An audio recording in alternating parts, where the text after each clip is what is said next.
मैंने एक शॉप से ना कुछ कट पीसेस खरीदे थे, आधा आधा मीटर के या फिर कुछ उससे भी छोटे थे, और ये वाला पीस उसी में से एक था। अब इसके ऊपर ना बहुत सुंदर सी कढ़ाई हो रखी थी, और आधा मीटर कपड़े में तो पूरा सूट नहीं बन सकता, इसीलिए मैंने इसमें से कुछ पैचेस काट के निकाल लिए। और इन्हें काटने के बाद मैंने इनके पीछे ना प्रेस की मदद से फ्यूज़ पेपर चिपका लिया था, और इनके साइड से जो एक्स्ट्रा एक्स्ट्रा फैब्रिक था उसे काट के मैंने अलग कर दिया। तो इन पैचेस का इस्तेमाल करके मैं बहुत सुंदर कुर्ती की स्लीव्स का डिज़ाइन बना रही हूँ। आप इस डिज़ाइन को अपने कमीज़ के दामन पर या ट्राउज़र पर भी बना सकते हैं। अब ये डिज़ाइन मैं रेड कलर की कुर्ती पर बना रही हूँ, तो मैंने कुर्ती के फैब्रिक में से ही एक पट्टी काट ली है, और इसके पीछे मैंने फ्यूज़ पेपर चिपका लिया था। फ्यूज़ पेपर चिपकाने से इस तरह से गोटा लगाना बहुत ईजी हो जाता है, बिल्कुल भी बल नहीं पड़ते गोटे में, और वैसे भी डिज़ाइन में काफ़ी अच्छी फिनिशिंग आ जाती है। तो पतला वाला फ्यूज़ पेपर आप लगाइएगा। तो देखिए इस तरह से मैंने एक एक पैर की दूरी पर गोल्डन कलर का गोटा अटैच कर लिया है, और ये पट्टी बनाकर रेडी कर ली है। अब इस पट्टी में से हम छोटे छोटे पीसेस काटेंगे। तकरीबन 2 से 2.5 इंच चौड़े पीसेस मैंने काट लिए हैं इस पट्टी में से, और अब इन पीसेस को हम पैचेस के साथ अटैच करेंगे। तो इस तरह से पैच को उल्टा करके हम गोटे वाली पट्टी के ऊपर रखेंगे, और इस तरह से सिलाई लगाकर इनको अटैच करेंगे।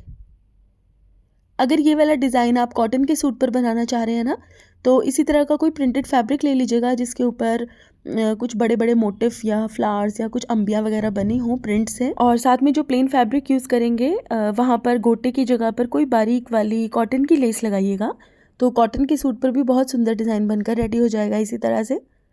तो देखिए मैंने इस तरह जोड़ जोड़ कर एक ये पट्टी रेडी कर ली है, और अब इसके आगे लगाने के लिए मैं ये वाली लेस ले रही हूँ। इस तरह की लेस ज़्यादातर दुपट्टों पर लगाई जाती हैं, लेकिन सूट्स पर लगी हुई भी बहुत सुंदर लगती हैं। बस एक नुकसान है इस लेस का कि ये थोड़ी सी चुभती है, तो अगर आपको चुभने वाली चीज़ें बिल्कुल नहीं पसंद हैं तो आप इसको मत लगाइएगा, कोई और लेस लगा लीजिएगा इसकी जगह पे। तो लेस को मैंने इस तरह से किनारे पर लगाया था, और फिर मैंने एक लाइनिंग वाला फैब्रिक लेके इस तरीके से अटैच कर दिया पट्टी के साथ। अब इसको सीधा करके लाइनिंग वाले फैब्रिक के ऊपर मैं एक टॉप स्टिच लगा दूंगी, और फिर इसको हम फोल्ड कर देंगे, और एक सिलाई हम कपड़े के ऊपर भी लगाएंगे। अब इस कुर्ती में सिर्फ बाजू का डिज़ाइन मैं हैवी बना रही हूँ, बाकी पूरा सूट मेरा प्लेन रहेगा।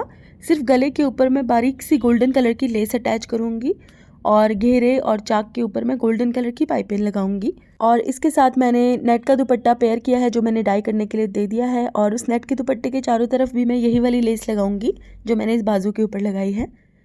तो देखिए इस तरह से बाजू का डिज़ाइन हमारा बनकर रेडी हो जाएगा। बस अब इस बॉर्डर को जोड़ने के लिए एक डबल एजिंग वाली लेस ले लेनी है। तो बहुत ज़्यादा चौड़ी डबल एजिंग की लेस मैं नहीं ले रही हूँ, क्योंकि ये जो बॉर्डर मैंने रेडी किया है ये ऑलरेडी थोड़ा चौड़ा ही है। तो देखिए इस तरीके से जो है डबल एजिंग वाली लेस को अटैच करने के बाद इस तैयार बॉर्डर को बाजू के आगे हमें रखना है और अटैच कर देना है।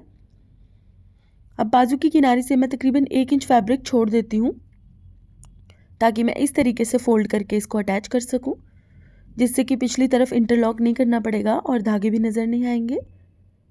अब बस मैंने इसको सीधा करके एक टॉप स्टिच लगा लिया है, और बहुत ही प्यारा सा स्लीव्स का ये डिज़ाइन बनकर रेडी हो गया है।